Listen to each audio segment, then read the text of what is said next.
I stood in the dim light of my Seattle attic, rain tapping the skylight like it was trying to whisper secrets through the glass. My fingers traced the edges of a yellowed envelope, the one I'd tucked away for years, sealed with my father's handwriting. "For Clara, when you're ready." I wasn't ready. Not then, not now. But the weight of it felt heavier than the $250,000 check I'd just written. That money, every cent of my savings from 20 years as a public librarian, was for my younger brother, Marcus. He was 32, all charm and ambition, with dreams of opening a craft brewery in Capitol Hill. His wife, Lena, had stars in her eyes when they talked about it. Hops, barrels, a neon sign glowing, red cedar brew. I handed Marcus the check in their cramped apartment, the air thick with the scent of fresh paint and hope. "This is for us," I said, my voice steady despite the ache in my chest. "For family." Marcus hugged me so tight I could feel his heartbeat, promising I'd always have a place with them. I believed him. I had to. But promises are fragile things, like the paper cranes I used to fold for story time at the library. Marcus and Lena's brewery took off fast, too fast. Within months, Red Cedar Brew was the talk of Seattle, with lines out the door and Instagram posts of frothy IPAs under string lights. They bought a sleek loft above the brewery, all exposed brick and floor-to-ceiling windows, and I moved in. My room was a converted storage nook, barely big enough for a twin bed and my old oak bookshelf. No closet, just a curtain rod I hung my cardigans on. I didn't mind. The hum of the brewery below, clinking glasses, laughter felt like home. I'd wake early, make coffee, and slip downstairs to polish tables before opening. Lena taught me how to work the tap system, though her smile tightened when I fumbled. Marcus would wink and say, "Clara's our secret weapon." I thought he meant it. Then the whispers started. I'd catch Lena muttering to friends about extra baggage when she thought I was out of earshot. Marcus stopped joining me for morning coffee, always too busy with suppliers. One night I found the brewery's Wi-Fi password changed, my laptop useless. Lena shrugged it off. "Tech glitch," she said, but her eyes didn't meet mine. I kept quiet, kept shelving glasses, kept smiling. I'd raised Marcus after Dad died, bandaged his scraped knees, read him Tolkien under a flashlight. I wasn't just his sister, I was his anchor. But anchors can be cut loose. One rainy evening, I overheard them in the brewery's back office. I was wiping down the bar, the cedar-scented polish stinging my nose, when Lena's voice sliced through the hum of the fridge. "She's in the way, Marcus. We can't expand with her clinging to half the deed." My heart stopped. I owned 50% of Red Cedar. My name was on the title, a safeguard I'd insisted on when I gave them the money. Marcus's voice was low, hesitant. "We'll make her uncomfortable. She'll leave on her own." I stood there, rag in hand, staring at the bar's grainy wood. My brother, the boy I'd taught to tie his shoes, was plotting to push me out. For space. For profit. For a life I wasn't part of. I didn't confront them. I went upstairs, packed a single suitcase, my heart pounding not with anger but with something heavier, grief. I pulled out the envelope from Dad, still unopened, and tucked it into my coat.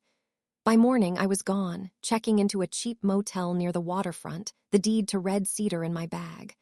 I didn't know what I'd do next, but I knew one thing. I wasn't going to let them erase me, not without a fight. The motel smelled of stale coffee and damp carpet, the kind of place where dreams go to fade. I sat on the edge of a lumpy mattress, the Seattle rain drumming outside, my suitcase open like a wound. Inside was Dad's envelope, its edges soft from years of hiding, and the Red Cedar deed, my name inked next to Marcus's. I didn't open the envelope, not yet. My fingers lingered on the deed instead, a reminder of the $250,000 I'd poured into my brother's dream. I'd thought it was our dream. Now I wasn't so sure. The neon glow of a diner sign flickered through the window, casting shadows on the wall. I stared at them, replaying Lena's words. "She's in the way." Marcus's hesitation hadn't softened the blow. He agreed. My little brother, who used to cling to me during thunderstorms, had chosen space over sister. I didn't cry. I'd learned long ago, shelving books in the quiet of the library, that tears don't solve silence, they amplify it. So I stayed silent too, I didn't call Marcus or text Lena. I just unpacked my few belongings, a photo of Dad laughing at Pike Place Market, a worn copy of The Hobbit asterisk, my librarian's badge. The motel's Wi-Fi was spotty, but I didn't need it. I needed clarity. I walked to the diner next door, ordered a black coffee, and sat in a vinyl booth, watching rain streak the glass. The waitress, a woman with gray streaks in her braid, refilled my cup without asking. "Rough night," she said. I nodded, not trusting my voice. She didn't push, just slid a slice of pie my way.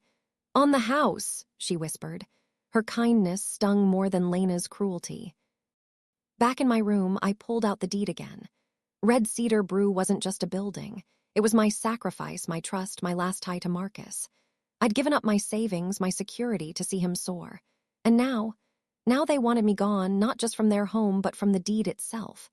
I could have stormed back, waved the paper in their faces, demanded my place. But that wasn't me. I'd spent years teaching kids to find answers in stories, not fights.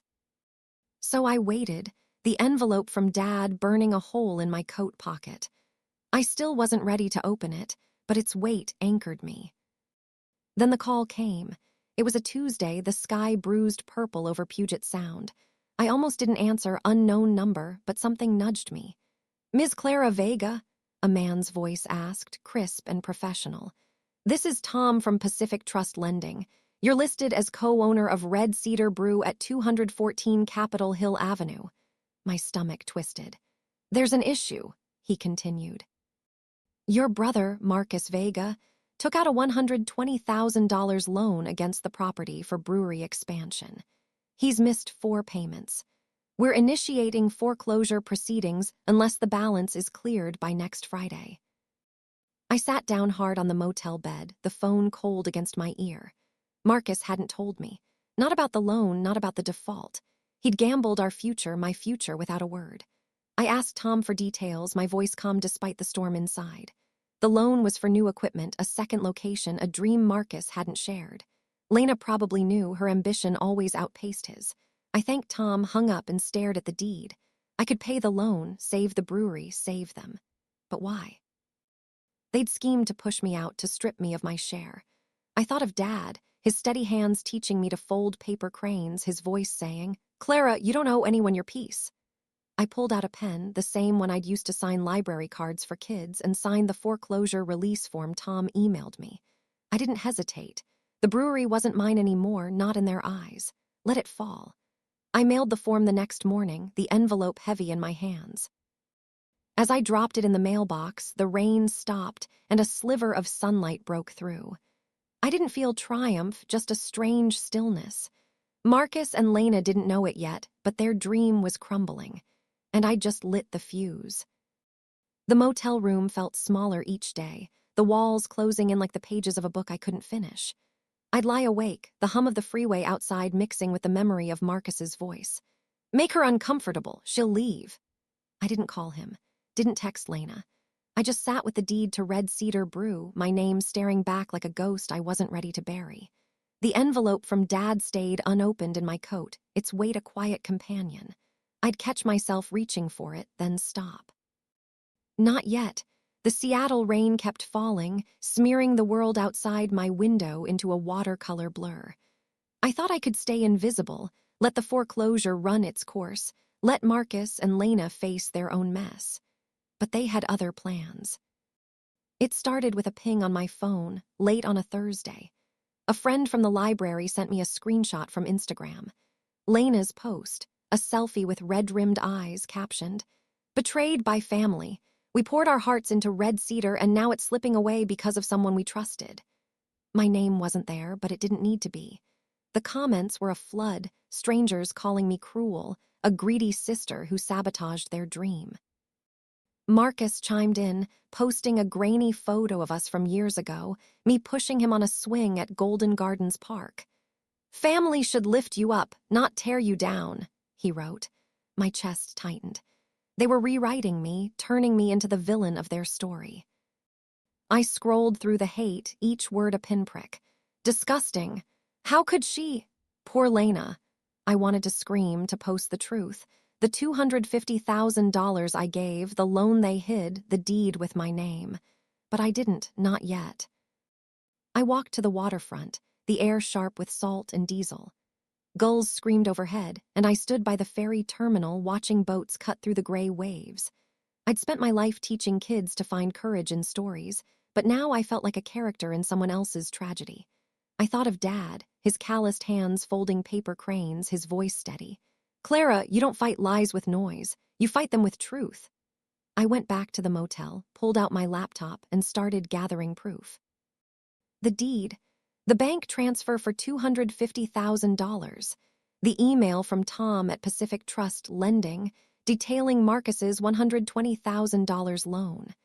I saved screenshots of Lena's texts to a friend, one I'd seen by accident when she left her phone on the brewery counter. "Once Clara's gone, we can refinance and expand." Every piece was a brick in a wall I was building, not for revenge, but for clarity. I didn't post anything. Instead, I emailed the evidence to a local blogger, Mia, who ran a Seattle food scene newsletter. I'd met her at the library years ago when she was researching urban farming. "This is my side," I wrote. "Do what you think is right." I hit send and felt my pulse slow, like I'd finally exhaled.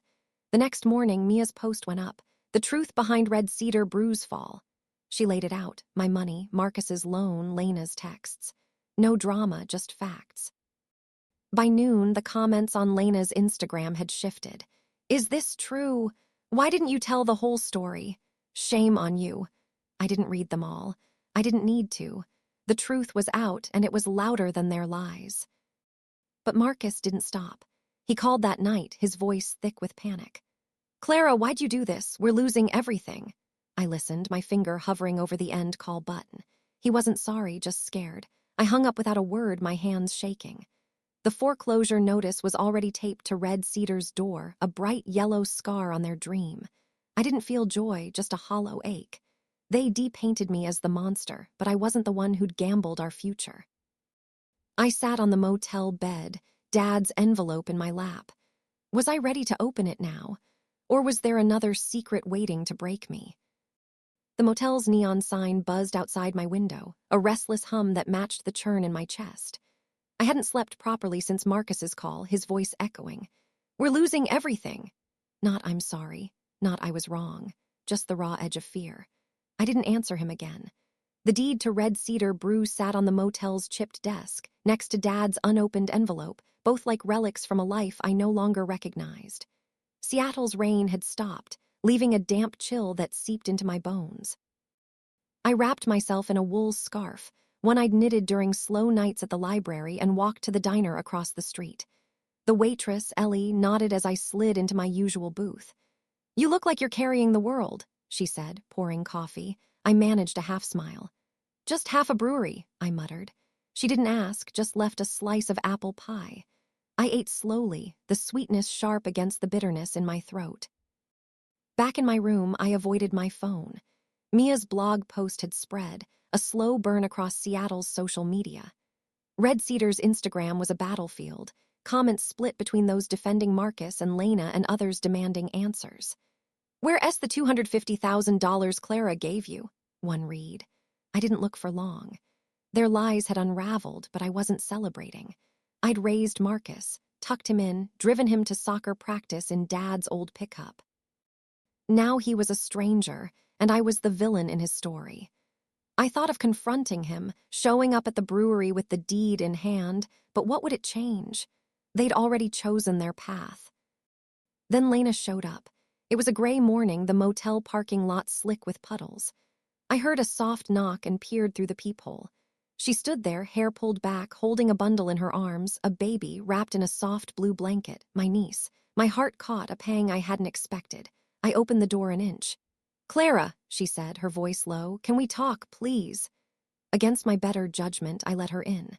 She sat on the edge of the bed, rocking the baby gently. "This is Ava," she said, her eyes red. "She's 2 months old." I nodded, keeping my distance, my arms crossed. Ava's tiny hand curled around Lena's finger, and for a moment I saw Marcus as a baby, his chubby fists grabbing at my hair. I shook the memory off. "Messed up," Lena said, her voice breaking. The loan, the posts, everything. We're drowning, Clara. The brewery's gone. We're staying in a friend's basement. She looked at me, tears spilling. Ava deserves better. You're her family. Her words hit like a wave, pulling at the part of me that still wanted to fix things, to be the sister who saved the day. But then I saw it, a glint in her purse, the edge of a phone propped just so, its camera lens catching the light. She was recording. My blood went cold. You're filming this, I said, not a question. Lena's face froze, then crumpled. It's not like that, she stammered. We just needed proof in case you, I cut her off. Get out. My voice was steady, but my hands shook. Take Ava and don't come back. She stood, clutching the baby, her eyes darting to the phone. Clara, please, she's your niece. I stepped closer, my voice low. She's your daughter. Raise her better than you've treated me. Lena left, the door clicking shut behind her. I sank onto the bed, my breath ragged. They hadn't come for forgiveness. They'd come for a soundbite, a clip to twist online. I thought of Dad's envelope, still sealed, and wondered if it held answers to why I kept trusting people who broke me. I didn't open it. Instead, I pulled out my notebook and wrote one line. They wanted my story. I'll give them the truth. What that truth was, I wasn't sure yet, but it was coming, and it wouldn't be on their terms. The motel room felt like a cocoon, tight and temporary, but mine. I sat at the desk, the deed to Red Cedar Brew spread out like a map of a life I'd lost. Dad's envelope lay beside it, still sealed, its edges curling like it was impatient for me to face whatever was inside. Outside, Seattle's drizzle painted the world in grays, but I felt a spark of something new, anger maybe, or resolve. Lena's visit had cracked something open. Her tears, Ava's tiny hand, the hidden phone camera, they weren't just a betrayal, they were a performance. I'd spent years teaching kids to find truth in stories, but now I was living one, and the truth was all I had left. I wasn't going to let Marcus and Lena rewrite me anymore. I opened my laptop, the screens glow harsh in the dim room. Mia's blog post about Red Cedar had stirred the pot, but it wasn't enough. People were still commenting on Lena's Instagram, some defending her, others unsure. I needed to close the story, not for them, but for me. I started typing an email to Mia, attaching everything. The deed, the $250,000 bank transfer, the loan default notice from Pacific Trust Lending, and a screenshot of Lena's text about refinancing once I was gone. I wrote, "This isn't revenge, it's clarity. Share it if you think it matters." I hit send and felt my shoulders loosen, like I'd set down a bag of books I'd carried too long. Then I walked to the diner, ordered coffee, and waited.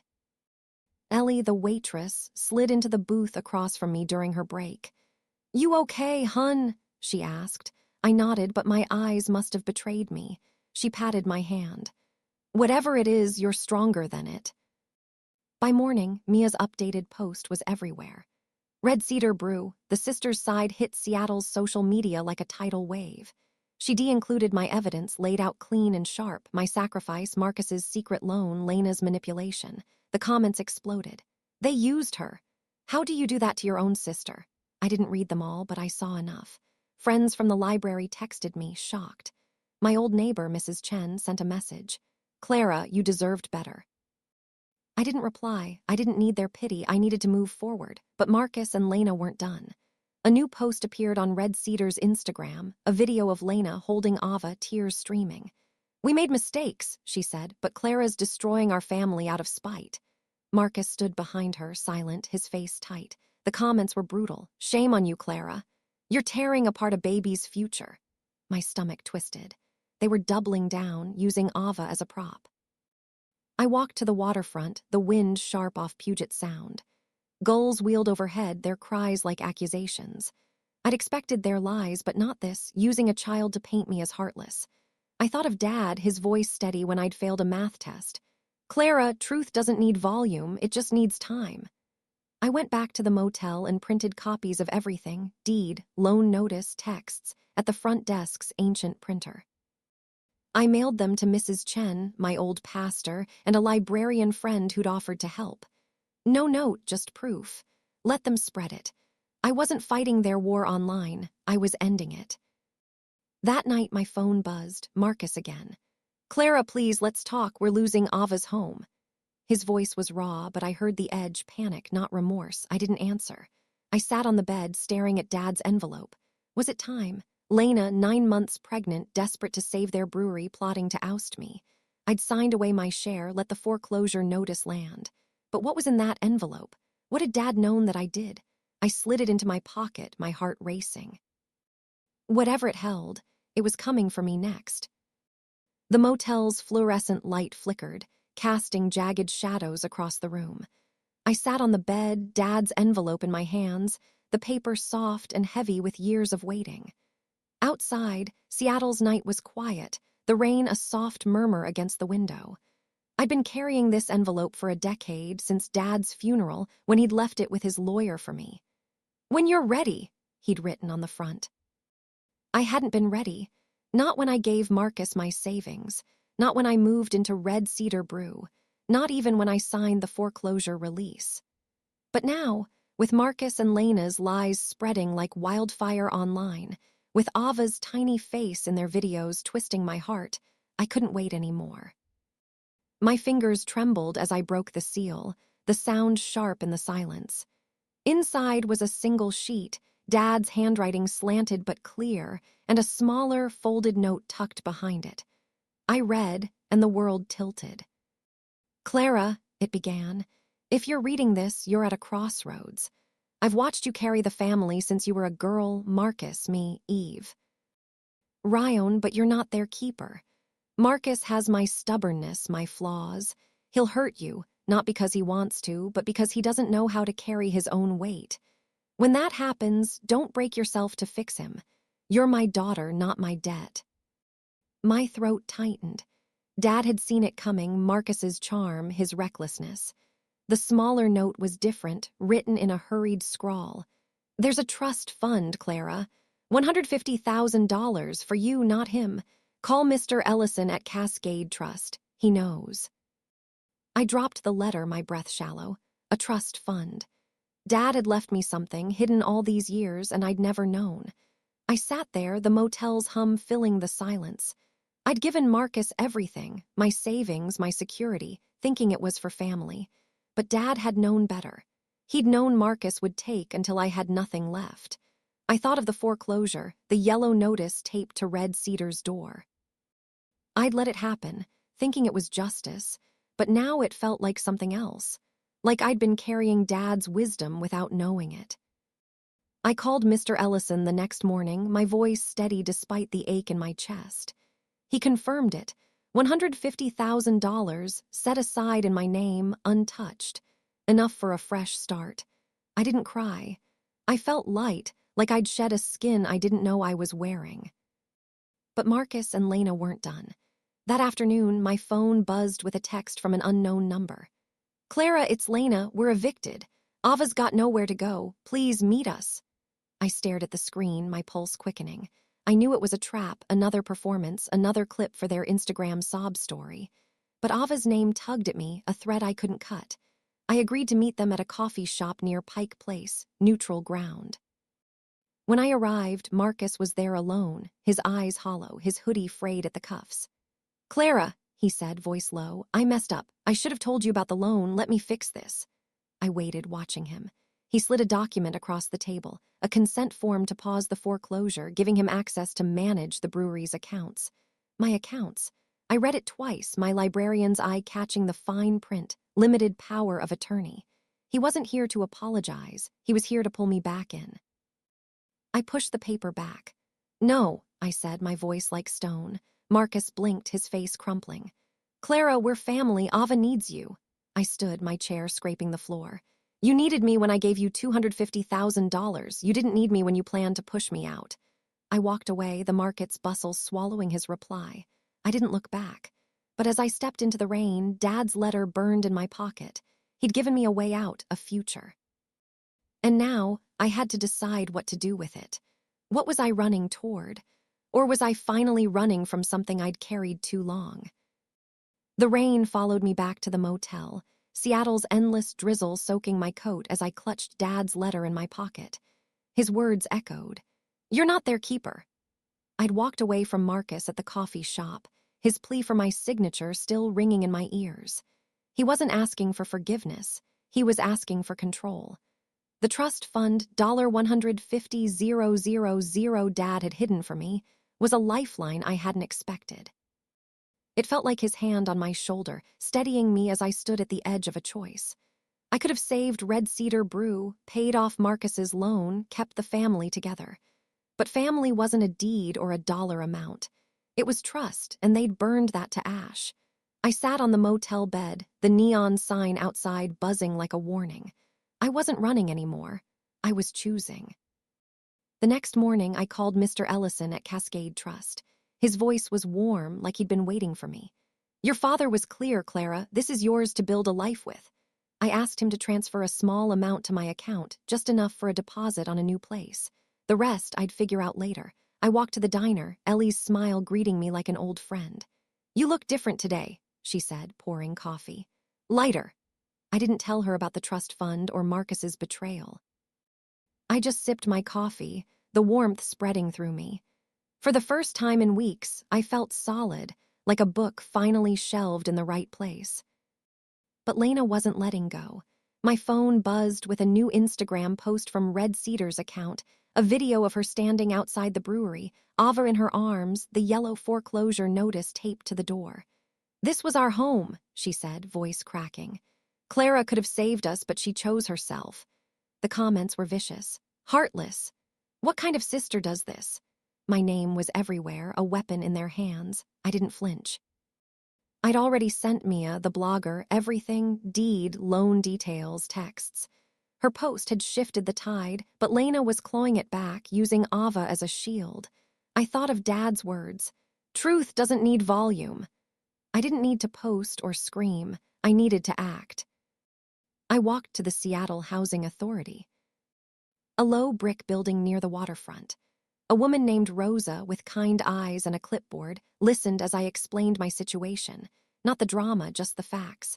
I needed a home, something small, something mine. She nodded, pulling out a folder. "There's a studio in Fremont near the canal. Affordable, quiet for seniors and retirees." I felt a flicker of hope, like sunlight breaking through clouds. I filled out the forms, my pen steady, and left with a move-in date, next Monday. It wasn't a loft or a brewery, but it was a start. That night, I opened my laptop and saw an email from Mia. "Clara, I'm running a follow-up. People deserve to know the full story. Can I quote you?" I stared at the screen, my fingers hovering. I'd stayed silent, letting the truth speak through documents. But now I typed. "I gave them everything I had. They chose to push me out. I'm not the villain for choosing myself." I hit send, my heart pounding. Mia's new post went up the next day, my words at the top. It spread fast, retweets, shares, a local news outlet picking it up. "Seattle sister betrayed" was the headline. I didn't read the comments. I didn't need to. The truth was out, and it was mine. But then Marcus texted late from a new number. "Clara, I saw the article. I'm sorry. Can we just talk?" His words felt like a hook, pulling at the part of me that still saw him as the boy who'd cried when I left for college. I didn't reply. I stood at the motel window, watching the city lights blur in the rain. The trust fund was real, the studio was waiting, and Dad's letter had given me permission to let go. But what was I letting go of? Family? Or the idea of it? The motel's air conditioner rattled like it was coughing up secrets, and I sat on the bed, staring at Marcus's text. "I'm sorry. Can we just talk?" His words felt like a fishing line, cast to reel me back into his mess. I'd spent years being his anchor, packing his lunches, cheering at his games, giving him my life's savings for Red Cedar Brew. But anchors don't just hold, they can sink you. Seattle's skyline glittered through my window, a city I'd loved my whole life, now sharp with betrayal. Dad's letter lay open beside me, its words a quiet fire. "You're not their keeper." I'd signed away my share of the brewery, let the foreclosure notice land, and watched Mia's blog posts turn the tide with my truth. But Marcus's text wasn't an apology. It was a plea for another chance to use me. I deleted it, my hands steady, and felt the first real breath I'd taken in weeks. I packed my suitcase that night, folding my cardigans, tucking Dad's letter next to the deed, now just a relic. The $150,000 trust fund Dad left me was real, wired to my account by Mr. Ellison. The studio in Fremont was waiting, my new start, a place no one could take. I walked to Ellie's diner, the neon sign a beacon in the fog. She slid a coffee across the counter, her eyes soft. "Moving day soon?" she asked. I nodded, smiling for real this time. "Monday. A little place by the canal." She grinned, slipping me a cinnamon roll. "You're gonna make it yours, Clara." Her belief felt like a gift, one I hadn't realized I needed. But Lena wasn't done. The next morning, my phone lit up with a new Instagram video. She stood in a rented U-Haul, Ava strapped to her chest, her voice raw.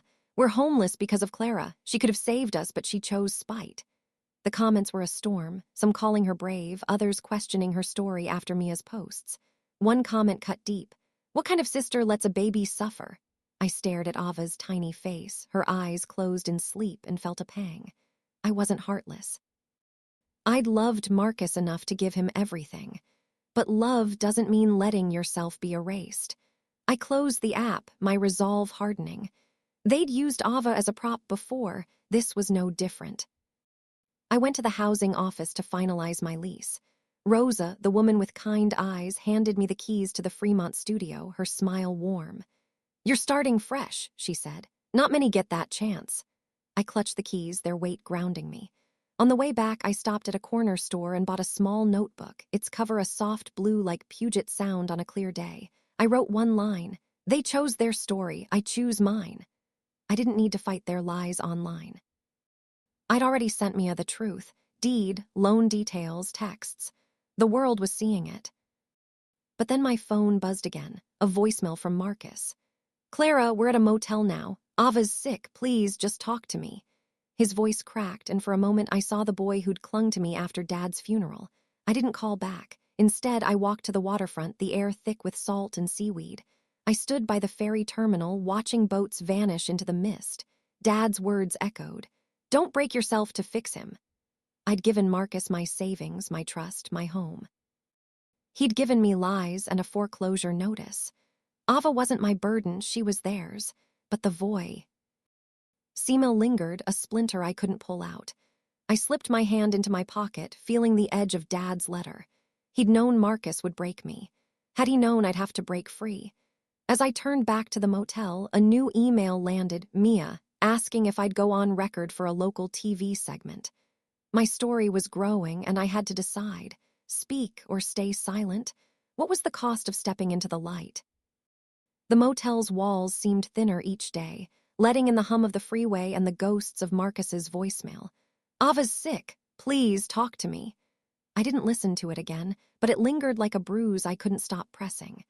Seattle's morning fog wrapped the city in a hush as I packed my suitcase, the keys to my new Fremont studio jangling in my pocket. Dad's letter sat on the desk, open now, its words a quiet drumbeat.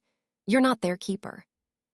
I'd let Red Cedar brew fall, sent the truth to Mia, and watched Marcus and Lena's lies unravel online. But the TV interview request from Mia sat unanswered in my inbox. Speaking out meant stepping into their arena, risking more of their spin. I wasn't sure I was ready to be Clara Vega, the sister who fought back, for all of Seattle to see. Yet silence felt like letting them write the ending. I moved into the studio on Monday, the air sharp with fresh paint and possibility. It was small, white walls, a single window overlooking the Fremont Canal, a kitchenette barely big enough for my kettle. I set Dad's photo on the counter, his smile steady as ever, and hung my librarian's badge on a hook. No brewery hum, no Lena's sighs, just the soft ripple of water outside. I unpacked my books first, shelving The Hobbit next to a new journal. I wrote, "This is mine." The words felt like a vow.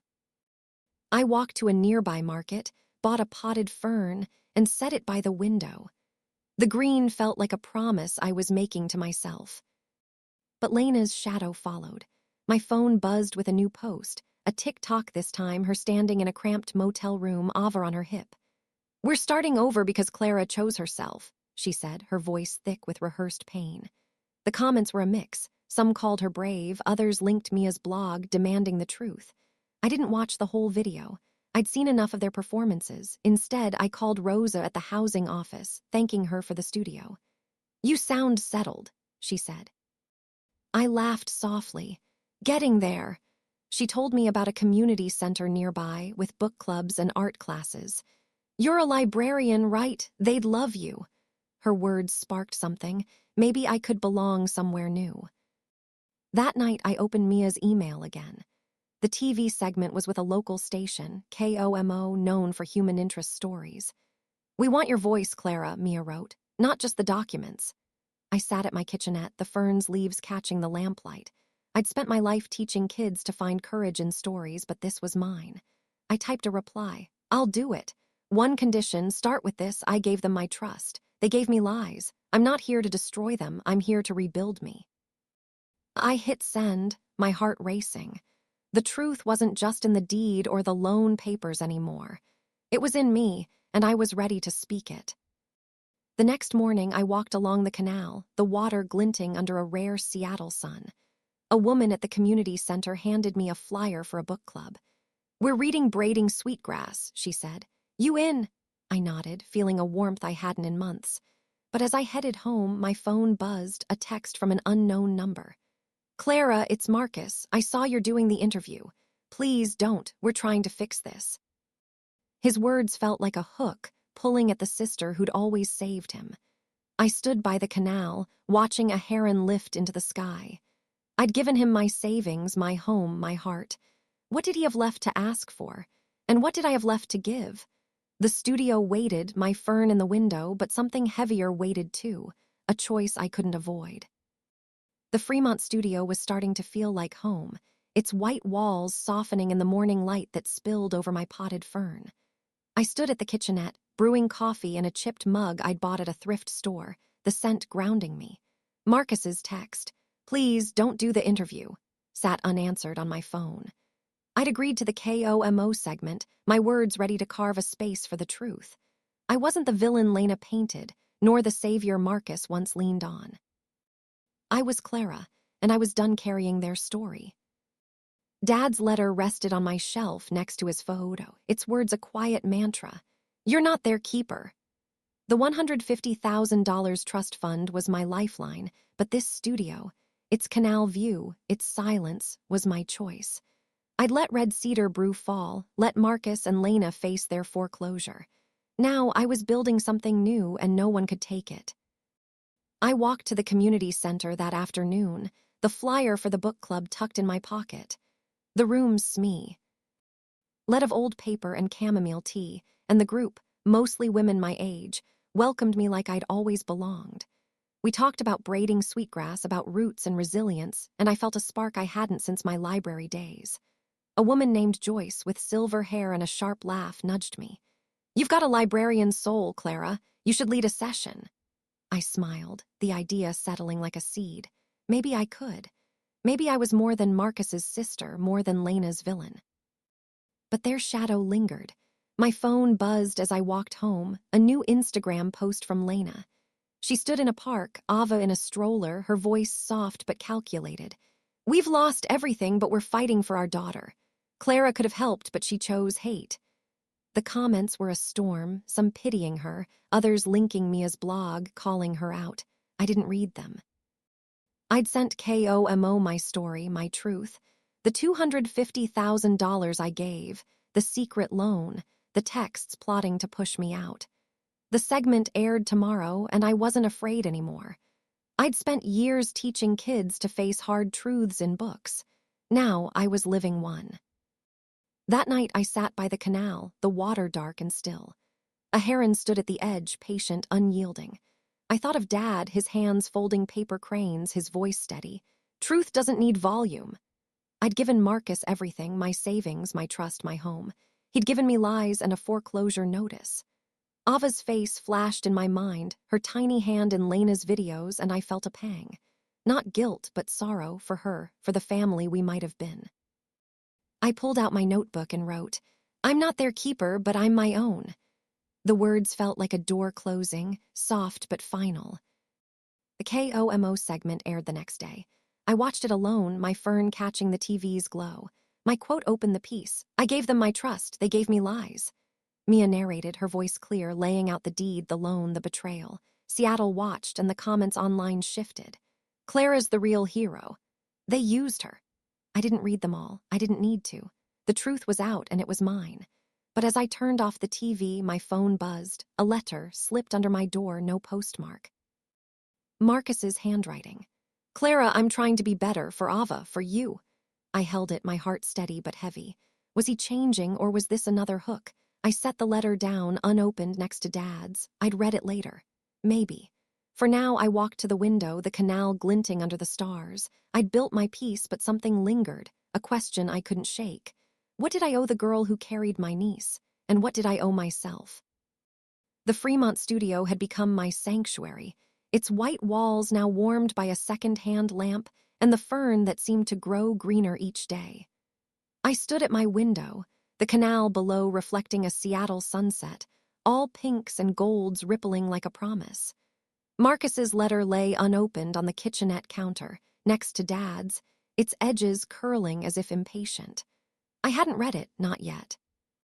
The KOMO segment had aired, my truth laid bare for the city to see.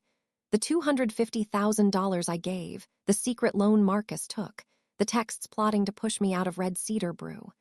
The comments online had shifted. Some called me brave, others just saw the pain of a family fractured. I didn't read them all. I didn't need their voices to know who I was. I'd spent years teaching kids to find themselves in stories, but this was mine, and I was writing the ending. I walked to the community center that evening, my copy of Asterisk Braiding Sweetgrass tucked under my arm. The book club was small but alive, filled with laughter and arguments about resilience and roots. Joyce, the silver-haired woman, handed me a mug of chamomile tea. "You're leading next week," she said, not asking. I nodded, a warmth spreading through me. I'd found a place here, not just in the studio, but among people who saw me, not as Marcus's sister, not as Lena's villain, but as Clara. I thought of Dad, his hands folding paper cranes, his voice steady. "You're not their keeper." He'd left me a trust fund, $150,000 to build a life, and I was. The fern, the book club, the canal, they were mine, chosen, not borrowed. But Lena's shadow lingered. My phone had stayed quiet since the segment, no more texts from Marcus, no new posts from her. I'd heard through Mrs. Chen, my old neighbor, that they'd moved to a rental in Tacoma, scraping by. Ava was better, she said, but they were struggling. I felt a pang for my niece, her tiny face from Lena's videos etched in my mind. I didn't owe them, but Ava wasn't them. I sat at my kitchenette, staring at Marcus's letter. I opened it, finally, the paper crisp under my fingers. "Clara," he wrote, "I know I broke us. I'm trying for Ava for me. I don't expect forgiveness, but I named her Clara Ava after you." My breath caught. He'd named her after me. The words stung, not with anger, but with a grief I hadn't let myself feel. I folded the letter, placed it in a drawer wit. Dad's. I wasn't ready to answer, maybe never would be. I walked to the canal at dusk, the air cool and sharp with the scent of water and pine. A heron stood at the edge, still as stone, watching the current. I thought of Ava, of the sister I'd been to Marcus, of the family I'd tried to hold together. Family wasn't just blood, it was who made space for you, who saw you whole. I'd given Marcus my savings, my trust, my heart. He'd given me lies, but also this, a chance to find myself. I pulled a small stone from my pocket, smooth from the canal's edge, and held it. "This is for letting go," I whispered, tossing it into the water.